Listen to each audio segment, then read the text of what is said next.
करने जा रहे हैं वो है क्लोज, और उसमें हमने जो अध्ययन किया था वो था रिलेटिव प्रोनाउन। रिलेटिव प्रोनाउन का जो यूज करके हम जो रिलेटिव क्लोज बना रहे थे उनका हमने अध्ययन किया, और उसमें पहला जो WH वर्ड जो वो है रिलेटिव प्रोनाउन, उसका यूज करके हमने रिलेटिव क्लोज बनाया था। आगे हम जो अध्ययन कर रहे थे वो था होम, WH1 होम। होम का प्रयोग करते हुए हम जो रिलेटिव क्लोज बना रहे हैं वो किस प्रकार से बनाए जाते हैं।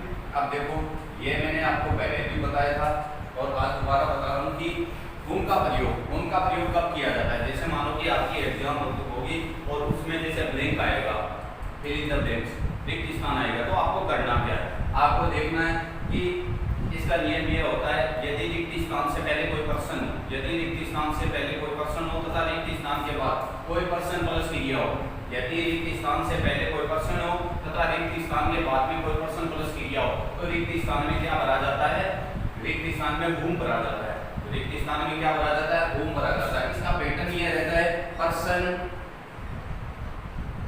पर्सन प्लस ब्लैंक आ गया है ये यहाँ, और उसके बाद में plus person plus noun, person plus verb, person plus verb. ये यदि हमारे पैटर्न रहता है, यदि ये पैटर्न रहता है पर्सन प्लस ब्लैंक आ रखा है, उसके बाद में पर्सन प्लस वर्ब आ रखी है, तो हम रिक्त स्थान में क्या भरेंगे, रिक्त स्थान में होम का प्रयोग है।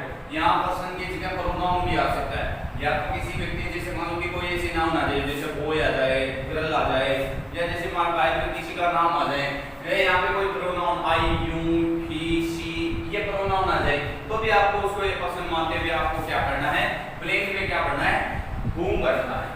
अब देखो,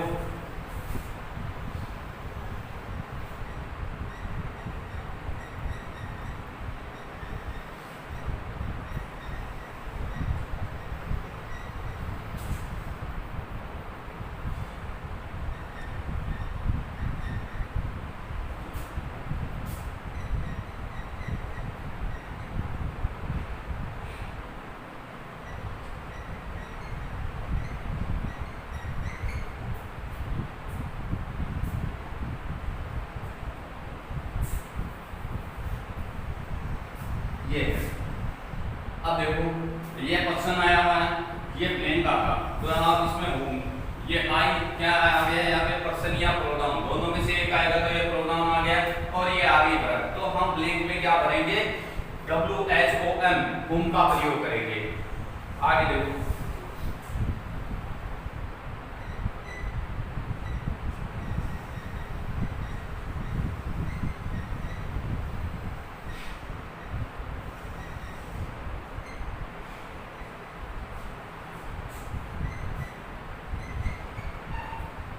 अब मैंने आपको हु वाले जो रिलेटिव प्रोनाउन थे उसमें एक बात बताई थी, यदि हु रिलेटिव प्रोनाउन का आप रिलेटिव क्लोज बनाने के लिए प्रयोग कर रहे हो, तो आपको क्या करना है, पहले सेंटेंस में जो नाउन आई हुई है उसके लिए दूसरे सेंटेंस में जो प्रोनाउन प्रयोग कर रहे हो, तो आप उसको क्या करना है, रिलेटिव प्रोनाउन का प्रयोग करो, तो उस प्रोनाउन को क्या कर देना है, हटा देना है। ये मैंने आपको शुरुआत में एक बात बताई थी कि यदि आप रिलेटिव प्रोनाउन हु का प्रयोग कर रहे हो तो आपको किस प्रकार से करना है, आपको देखना है पहला जो सेंटेंस है जिसमें जो नाउन आई हुई है उस नाउन के लिए दूसरे जो सेंटेंस में जो प्रोनाउन आया हुआ है, तो आपको क्या करना है, उस नाउन के बाद में उससे रिलेटिव प्रोनाउन का प्रयोग करके अगले वाले सेंटेंस में से जो प्रोनाउन आया हुआ है, उस नाउन के लिए जो प्रोनाउन आया हुआ है, आपको क्या कर देना, उसको हटा देना है, और बाकी सेंटेंस वैसा का वैसा आ जाएगा, तो वो क्या बन जाएगा, एक रिलेटिव क्लोज बन जाएगा। क्या करना है आपको, यदि आपके पहले सेंटेंस में जो नाउन आई हुई है और उस नाउन के तुरंत बाद में आपको क्या करना है, हु का प्रयोग करना है, तथा उस नाउन के लिए दूसरे सेंटेंस में जो प्रोनाउन आया हुआ है, तो आपको क्या कर देना है, उस प्रोनाउन को हटा देना है, क्योंकि आप उस प्रोनाउन की जगह क्या कर दिया था, रिलेटिव प्रोनाउन का प्रयोग कर दिया था, उस सेंटेंस को आप क्या बना रहे हो, रिलेटिव क्लोज बना रहे हो। यदि आप उसको नहीं हटाओगे, यदि आप अगले सेंटेंस में उसी नाउन के लिए जो प्रोनाउन आया हुआ है यदि आप उसको नहीं हटाओगे, तो उस सेंटेंस में क्या हो जाएगा कि दो प्रोनाउन, एक तो रिलेटिव प्रोनाउन हो गया, एक उस नाउन के लिए आया हुआ प्रोनाउन, दो एक जगह प्रयुक्त हो जाएंगे, तो वो सेंटेंस क्या हो जाएगा, गलत हो जाएगा। तो इसलिए हम क्या करते हैं, हु में उसको हटाते हैं। फिर अगला देखो, अगला क्या करते हैं, हु में क्या करते हैं, अब देखो पहले मैंने आपको एक बात बताई थी, ये तीन प्रकार के होते हैं, हु होता है, होम होता है और हुज होता है। तीनों को मैंने बताया था सब्जेक्टिव, सब्जेक्टिव 2 नंबर पे आएंगे हम ऑब्जेक्टिव और 3 नंबर पे आएंगे पजेसिव।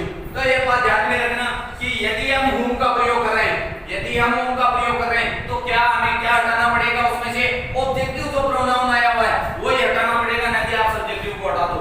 यदि आपने सब्जेक्टिव हटा दिया, क्योंकि whom किसका प्रतिनिधित्व करता है, whom सदैव ऑब्जेक्ट का प्रतिनिधित्व करता है, आपको क्या करना है, whom जहां पे भी आए तो आपको क्या करना है, उसकी जगह जो ऑब्जेक्टिव प्रोनाउन है उसको हटाना है। और who जहां पे भी आप प्रयोग देखो, who जहां पे भी प्रयोग देखो उसमें एक बात आप ध्यान में रखना कि वहां पे जो पजेसिव प्रोनाउन आया हुआ है, पजेसिव प्रोनाउन यदि सब्जेक्टिव और ऑब्जेक्टिव हटाना है इसका मतलब वहां पे भी आप गलती कर रहे हो, वहां पे जो पजेसिव प्रोनाउन है उसको हटाना पड़ेगा। देखो नियम दोबारा देखो, who जहां पे भी आ रहा है तो वहां पे आपको सब्जेक्टिव प्रोनाउन हटाना है, whom जहां पे भी आए आपको ऑब्जेक्टिव प्रोनाउन हटाना है, who जहां पे भी आए वहां पे आपको क्या करना है, पजेसिव प्रोनाउन हटाना है। तो ये बात आपको ध्यान रखनी है। आगे देखो, अब इसमें हम क्या क्या करना है, इसको इससे कनेक्ट करना है, whom से whom क्या रिलेटिव प्रोनाउन, रिलेटिव प्रोनाउन से कनेक्ट करके हमें क्या करना है, इसको रिलेटिव क्लॉज बनाना है। अब देखो इसमें नाउन क्या है, I saw a boy, I saw a boy, उसके बाद में यहाँ पे ये नाउन के तुरंत बाद में आ जाएगा whom।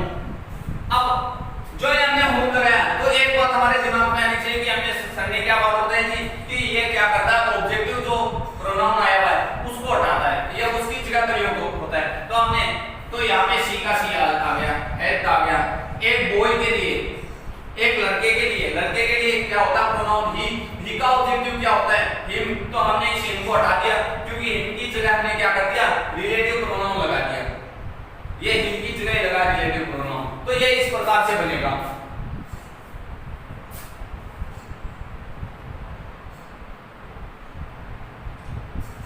आगे देखो,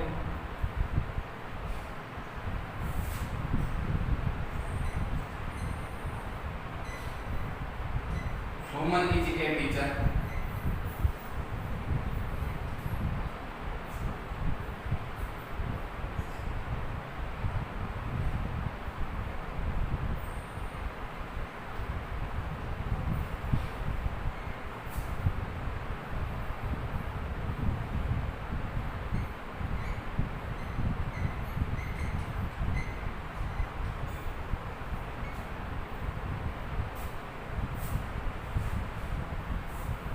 यदि आपके इस प्रकार का सेंटेंस आ जाए तो इसमें देखो ये कंफ्यूजन वाला सेंटेंस है, इसमें देखो दो प्रोनाउन हैज और हर, हमें हटाना एक ही है, हटाना एक ही है, दो जगह है, तो ये कंफ्यूजन हो जाता है कि हम कौन से हर को हटाएं, भाई कौन से को हटाना है। यदि हम whom का प्रयोग करें, whom रिलेटिव प्रोनाउन का प्रयोग करें तो कौन सा जो प्रोनाउन है उसको हमें, यदि हम इसको रिलेटिव क्लोज बना रहे हैं तो कौन सा ऐसा प्रोनाउन है जिसको हमें क्या करना पड़ेगा, हटाना पड़ेगा। तो ये देखो नाउन हमारे सेंटेंस में क्या है, एक सुमन जो वर्ड है, एक name of a person place और थिंग कॉल्ड नाउन, मतलब किसी व्यक्ति वस्तु या स्थान के नाम को हम क्या कहते हैं, नाउन कहते हैं। तो ये सुमन आ गया, सुमन क्या है, अपने आप में एक नाउन है, तो सुमन के तुरंत बाद में हम किसका प्रयोग कर देंगे, whom का प्रयोग कर देंगे। ये मैंने शुरुआत में आपको WH वर्ड जो who है रिलेटिव प्रोनाउन, हमने उसका यूज करते हुए जो रिलेटिव क्लोज बनाए थे उसमें एक बात बताई थी कि ये जो सेंटेंस बनेंगे इस प्रकार से रिलेटिव क्लोज बनेंगे, उसको हम डिफाइनिंग रिलेटिव क्लोज बोलेंगे। इस प्रकार से जो क्लोज बनेंगे उसको हम बोलेंगे डिफाइनिंग रिलेटिव क्लोज, और जो इस प्रकार से जो क्लोज बनेंगे उसको बोलेंगे हम नॉन डिफाइनिंग रिलेटिव क्लोज। बस फर्क इतना ही है कि इनका प्रयोग कैसे किया जाता है, कहां पे कैसे प्रयोग किया जाता है। यदि आप इसमें भी, यदि जो स्टूडेंट इसको ना समझे भली भांति तो whom का प्रयोग यहाँ पे करते हैं तो वो भी क्या नियम के अकॉर्डिंग गलत है। तो आपको एक बात ध्यान में रखनी है कि हमें देखना नाउन कहां पे आएगी, तो इस सेंटेंस में नाउन क्या, सुमन, तो सुमन के तुरंत बाद में हमने हर का whom का प्रयोग कर दिया। अब क्या करना है, यदि हम इसको नॉन डिफाइनिंग बना रहे हैं, नॉन डिफाइनिंग बना तो हमें अगले वाले सेंटेंस में जाना पड़ेगा। अब सुमन, सुमन के लिए प्रोनाउन कौन सा प्रयोग हुआ है, देखो सुमन के लिए, सुमन एक प्रोनाउन है, सुमन का प्रोनाउन होगा सी, क्योंकि सुमन है फेमिनाइन, फेमिनाइन के लिए सी प्रोनाउन का प्रयोग किया जाता है। अब हमें उसमें क्या आएगा, ऑब्जेक्टिव है तो हर। अब देखो हर यहाँ पे भी है, हर यहाँ पे भी। अब ये कंफ्यूजन की स्थिति हो जाती है स्टूडेंट के। यहाँ पे देखो ये हर है, ये किसका प्रतिनिधित्व कर रहा है, पजेसिव प्रोनाउन का। पजेसिव ये हर है, अदर के साथ रिलेशन दर्शा रहा है, तो ये क्या है, पजेसिव प्रोनाउन है। तो यहाँ पे जो हर है ये क्या ऑब्जेक्टिव प्रोनाउन है, ये ना ये कोई रिलेशन नहीं दर्शा रहा है। ये देखो हर जो वर्ड है दोनों समान है, लेकिन यहाँ पे जो हर है ये क्या रिलेशन दर्शा रहा है किसके साथ, मदर के साथ। तो हम इसको क्या बोलेंगे, पजेसिव प्रोनाउन बोलेंगे, लेकिन ये किसी के साथ रिलेशन नहीं दर्शा रहा है। तो ये क्या हो गया ऑब्जेक्टिव प्रोनाउन। हमें करना क्या है, ऑब्जेक्टिव प्रोनाउन को हटाना है। तो होम के बाद में her mother likes is a teacher, यहाँ पे कोमा लग के अगला वाला सेंटेंस है। ये इस प्रकार से बनेगा।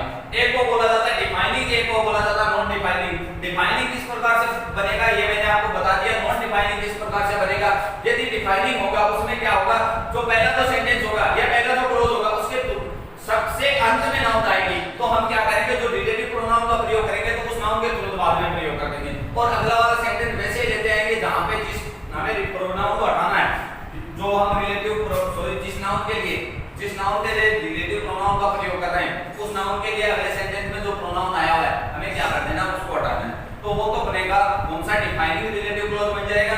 और नॉन डिफाइनिंग रिलेटिव क्लॉज वो बनेगा जिसमें क्या होगा, यदि हमारे जो नाउन है वो सेंटेंस के शुरुआत में आई हुई है, हमारा जो प्रथम सेंटेंस होगा या प्रथम क्लॉज होगा उसके शुरुआत में आई हुई है, तो हमें क्या करना है, उस नाउन के तुरंत बाद में रिलेटिव क्लॉज का रिलेटिव प्रोनाउन का प्रयोग करते हुए हम उसको रिलेटिव क्लॉज बनाएंगे। रिलेटिव क्लॉज बनाएंगे तो उस नाउन के तुरंत बाद में रिलेटिव प्रोनाउन का प्रयोग करके तथा अगले वाले सेंटेंस में जो प्रोनाउन प्रयोग, जिस नाउन के लिए जो प्रोनाउन प्रयोग हुआ उसको हटा देंगे, बाकी सेंटेंस लेके कोमा लगा के पहला वाला जो सेंटेंस है वो वैसा का वैसा लिख देंगे। इस प्रकार से ये डिफाइनिंग और नॉन डिफाइनिंग रिलेटिव क्लॉज बन जाएंगे। इसमें अगला एग्जांपल देखो,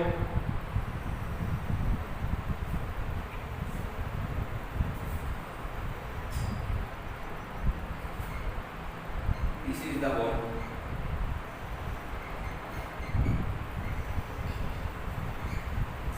ball like him।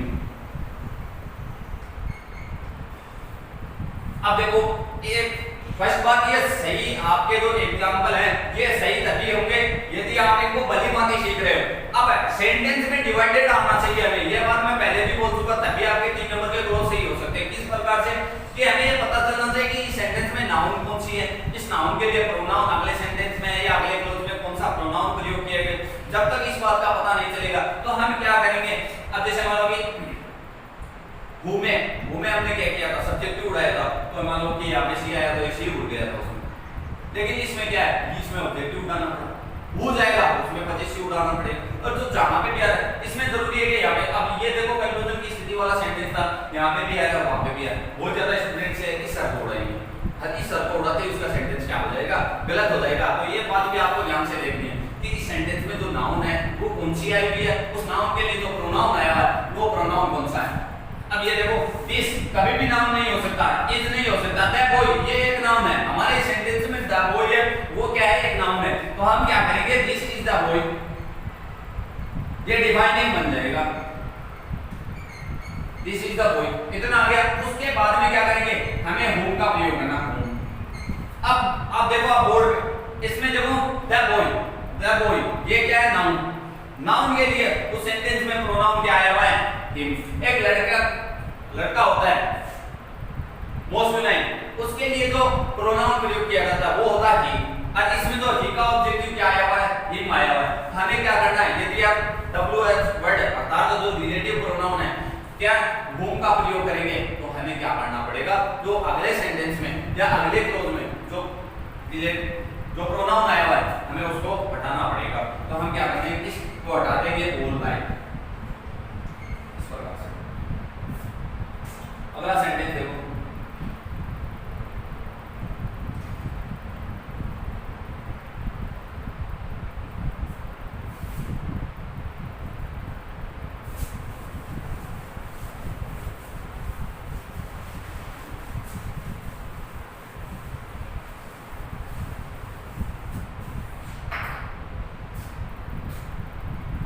I met a girl,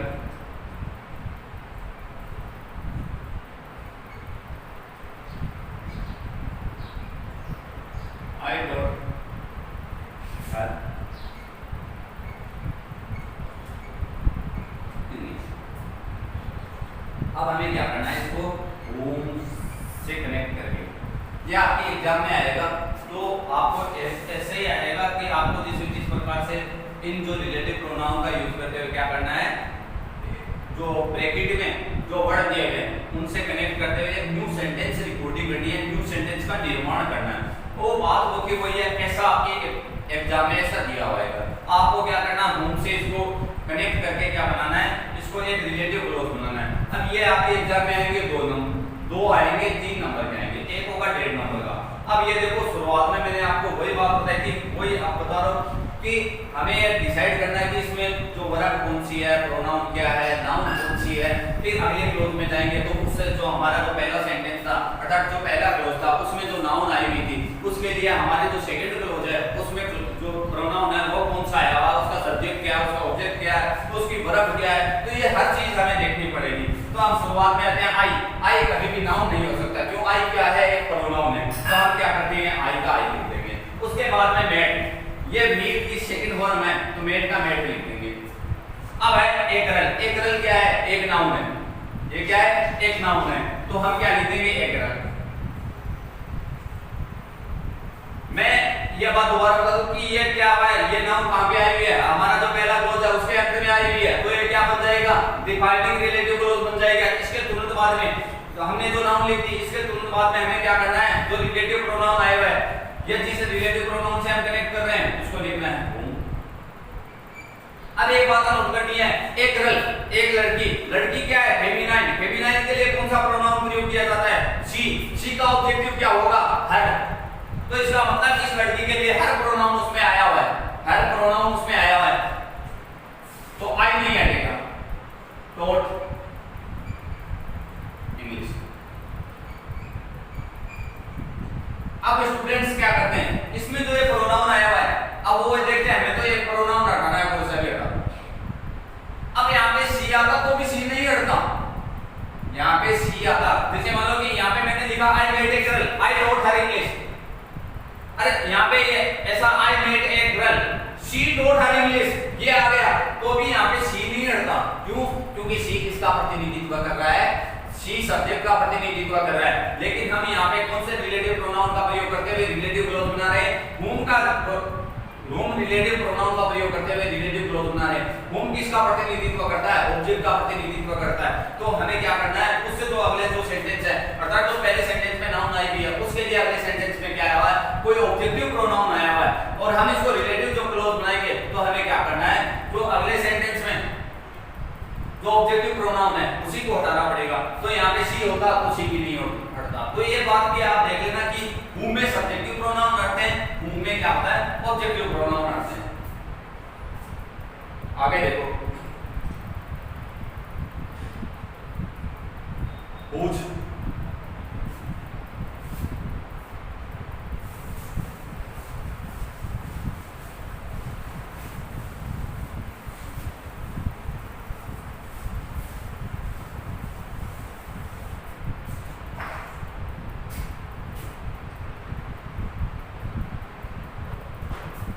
का प्रयोग।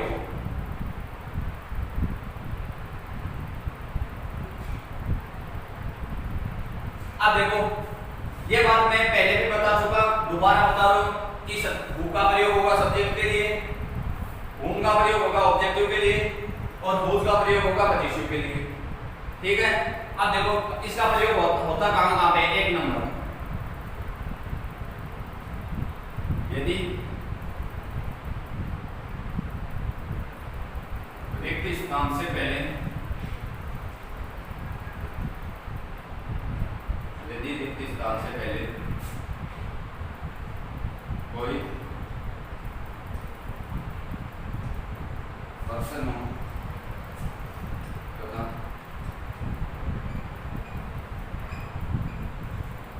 रिक्त स्थान के बाद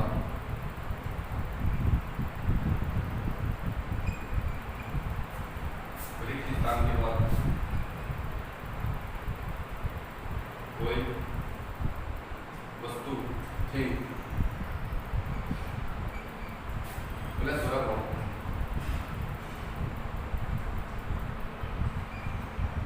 हो रिक्त स्थान में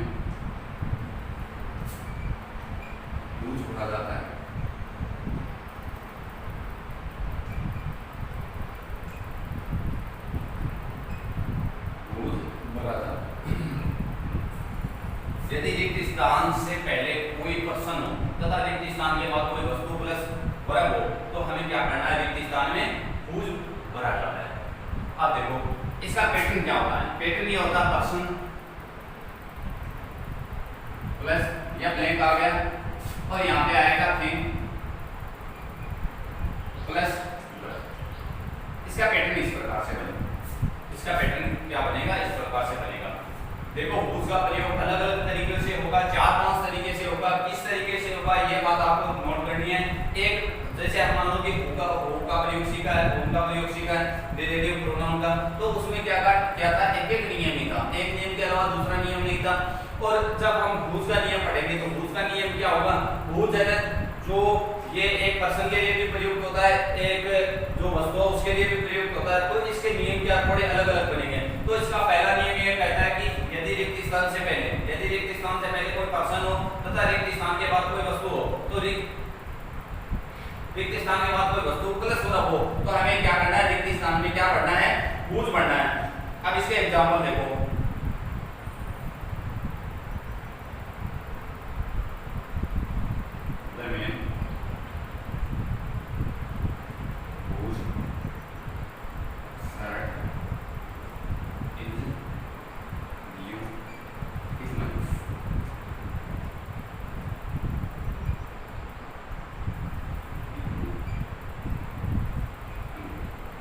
अब ये एक चीज आप नोट करो, क्योंकि हर स्टूडेंट को ये बात ध्यान में रखनी है कि हमें चलना है जो पैटर्न होगा उसके अकॉर्डिंग चलना होगा। किसके अकॉर्डिंग, यदि हमारा जो पैटर्न है उसको यदि हम फॉलो कराएं। फर्स्ट हमने पैटर्न लिखा person the man plus blank आया, ब्लैंक में हमें हुज पढ़ना, क्योंकि ये बात मैंने आपको ऊपर नोट करवाई है कि रिक्त स्थान में हुज भरा जाता है। फिर आगे आएंगे शर्ट, शर्ट क्या होगा, यदि हम शर्ट पहनते हैं उसको हम क्या बोलेंगे, कोई वस्तु तो बोलेंगे भाई, शर्ट है, पैंट है, टाई है, बेल्ट है, सभी क्या वस्तु है। उसके बाद में क्या है, वर्ब, ये वर्ब आ गया। तो यदि रिक्त स्थान से पहले कोई पर्सन हो तथा रिक्त स्थान के बाद में कोई वस्तु प्लस वर्ब हो तो वस्तु प्लस वर्ब तो हमें रिक्त स्थान में क्या पढ़ना है, हुज पढ़ना है। अब इसका प्रयोग आप किस प्रकार से करोगे, देखो the man is my uncle,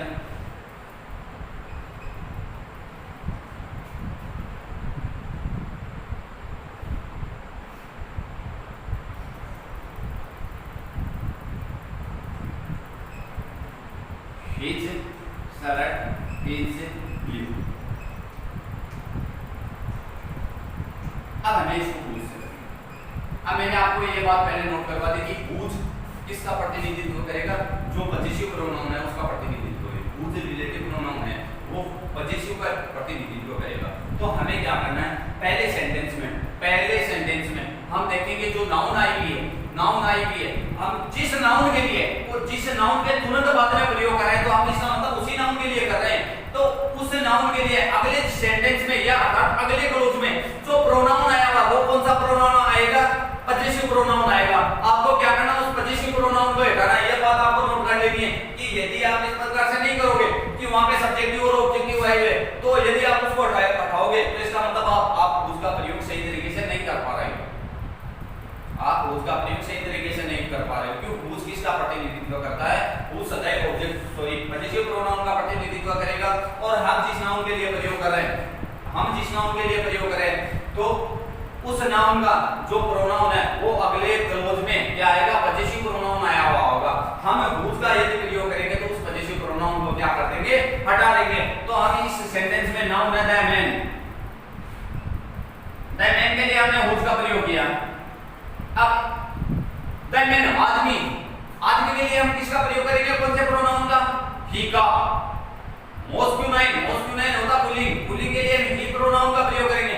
ही का पजेसिव हमने पैसिव वॉइस में भी सीखा है, प्लस हमने जो नरेशन में भी सीखा है कि जो मैंने आपको प्रोनाउन का चार्ट बताया था कि अब ही का सब्जेक्टिव तो होता है ही, ऑब्जेक्टिव होता है हिम, पजेसिव होता है ही। तो इसका मतलब अगले सेंटेंस में क्या आया हुआ है, ही आया हुआ, उसको हटा देना है। हुज के बाद में शर्ट, क्यों, क्योंकि हमने दो प्रोनाउन एक साथ प्रयोग नहीं कर सकते, क्योंकि इसी प्रोनाउन के लिए मतलब रिलेटिव प्रोनाउन का प्रयोग करते हुए इसको रिलेटिव क्लोज बना रहे। तो ये शर्ट, ये कौन सा बन रहा है, नॉन डिफाइनिंग रिलेटिव क्लोज बन रहा है। Is my environment. ये इस प्रकार से बने।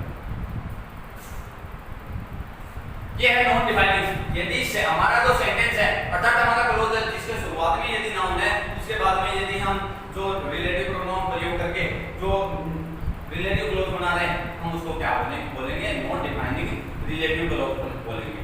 आगे देखो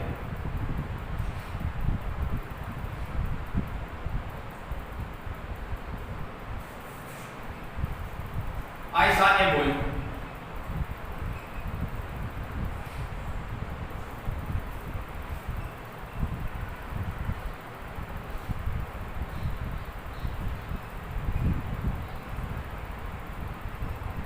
His bag is brown. I saw a boy. His bag is brown. His bag बहुत brown. अब देखो इसको हमने कौन सा बनाया था नॉन डिफाइनिंग रिलेटिव क्लोज। इसको क्या बनाएंगे डिफाइनिंग रिलेटिव क्लोज। तो डिफाइनिंग और नॉन डिफाइनिंग ये आपको अंतर समझ जाना चाहिए कि जैसे मान लो कि हु रिलेटिव प्रोनाउन में भी हमने सीखा, हुम में भी सीखा और हुज में भी सीखेंगे। किस प्रकार से ये जो ये आया हुआ प्रोनाउन आई उसके बाद में साम ए बॉय, इसमें नाउन क्या है ए बॉय, नाउन क्या है ए बॉय। इसके लिए प्रोनाउन रिलेटिव प्रोनाउन प्रयोग करेंगे। इसी के लिए हुज का प्रयोग कर दिया है। हुज क्या दर्शाएगा रिलेशन दर्शाएगा। ये जो वर्ड है पजेसिव प्रोनाउन है ये क्या कर रहा है इस व्यक्ति के साथ रिलेशन दर्शाएगा। और ये यहाँ पे लग गया तो ये जो नाउन है ये ए बॉय, इस बॉय का इस व्यक्ति के साथ अपने आप रिलेशन दर्शाया जाएगा। हम क्या करेंगे ए बॉय के लिए जो पजेसिव प्रोनाउन आया हुआ है वो क्या है हिज। हम इसको हिज को हटा देंगे क्योंकि हमने हिज का क्या लगा दिया जो रिलेटिव प्रोनाउन है हुज है उसका प्रयोग कर दिया। ये इस प्रकार से ये सेंटेंस बन जाएगा। इसको हम बोलेंगे defining relative close. Defining relative close यदि हम किसी रिलेटिव प्रोनाउन का प्रयोग करते हुए हम जो कोई क्लोज निर्माण कर रहे हैं या क्लोज बिल्डअप कर रहे हैं तो हम उसको क्या बोलेंगे रिलेटिव क्लोज बोलेंगे। अब रिलेटिव क्लोज दो प्रकार के हैं, जो डिफाइन नॉन डिफाइनिंग होगा वो इस प्रकार से बनेगा, इस प्रकार से, और डिफाइनिंग होगा वो इस प्रकार से बनेगा। नॉन डिफाइनिंग में क्या होता है जो नाउन या सेंटेंस के शुरुआत में आते हैं, डिफाइनिंग में क्या होता है